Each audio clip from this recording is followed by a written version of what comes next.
And then my understanding is after this initial conversation, you left Mr. Jackson's home to go retrieve your physician's desk reference to get additional information about propofol or diprovan. Is that correct? Yes.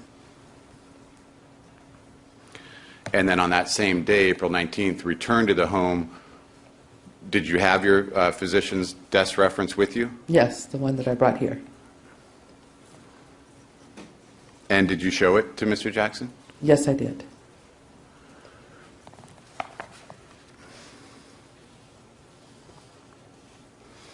And did you explain to him the side effects of propofol and diprovan?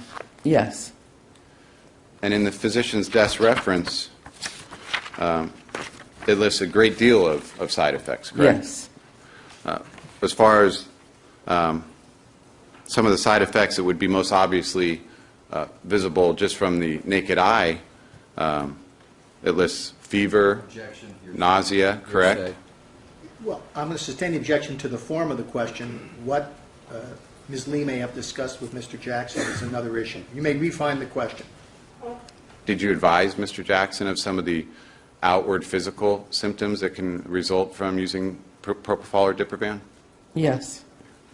And was some of those dizziness, Yes. agitation, Yes. chills, Yes. delirium, Yes.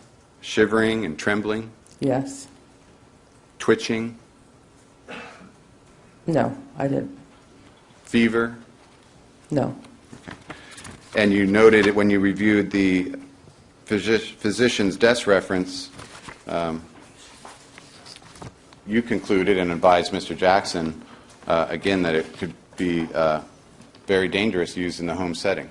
Yes. Can I say Yes, something? did you need to explain an answer? Yes. Please. As I was going through all the symptoms, one of the symptoms was memory loss. And I knew I was working with a great entertainer, and I said, what if you start forgetting your lines? Actually, I had written that out. And he said, I would never forget my lines. And he didn't too much want to listen to all the other symptoms. He just kept telling me that doctors told me it would be safe. And in fact, you note in your medical records, after going through the physician's desk reference with Mr. Jackson, you indicated to Michael Jackson, I understand you want a good night's sleep. You want to be, quote, and you use, quote, knocked out. But what if you don't wake up? Correct? Yes. And he responded again, I will be okay. I only need someone to monitor me with the equipment while I sleep. Yes, that's exactly what he said.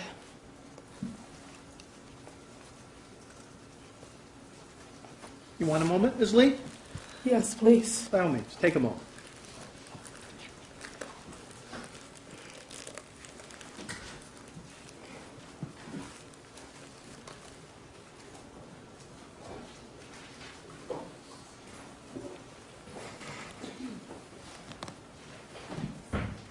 Can I just say something? Nope, that's okay. You just answer the question. Thanks. Ready to resume? Yes. All right. Mr. Walgren? Thank you, Ms. Lee. Those are the words Michael used and the words that you noted in your medical records? Yes. Thank you, Deputy John. Thank you. Now that evening, then, again, April 19th, you did stay into the night for the purpose of watching and noting Michael Jackson's sleep pattern, correct? Yes.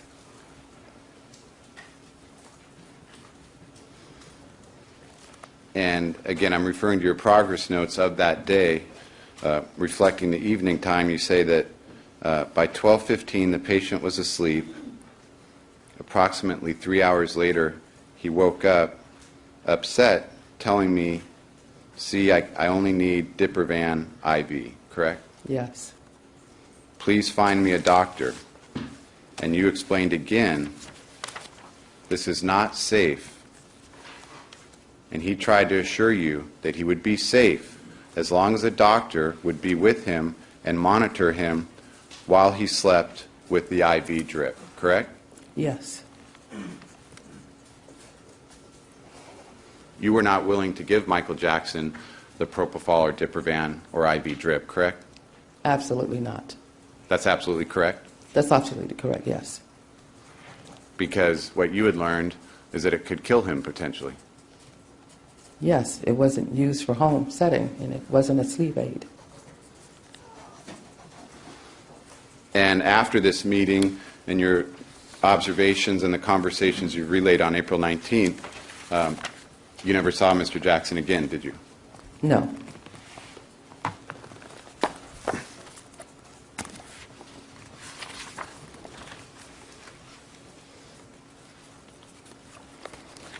Mr. Chernoff referred to your interview. Do you recall being interviewed by the police on July 9th, 2009? And in July 2009, were you interviewed by the police? Yes.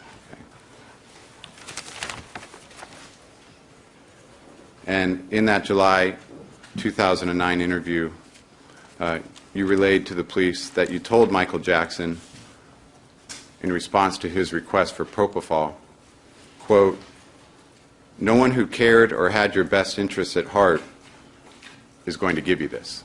Yes, I did tell him that. Yes. Thank you. Nothing further, Your Honor. Mr. Walden, thank you. This is redirect examination. Mr. Chernoff? Just a couple of questions. Thank you. Ms. Lee, prior to talking to the police, did you give any other interviews? Did you talk to anybody else about this prior to talking to the police? Yes. Okay. Prior to? Yes. Yes. Who? Who was it? Prior to speaking to, The police? yes. Okay. Who? I did have I had interviews, yes. Okay. Who? With who? Larry King and several others. Several other media outlets? Yes. Okay. Can you tell us how they contacted you? Overruled goes to witness's state of mind. If you know, you may answer. Can you tell us how they contacted you?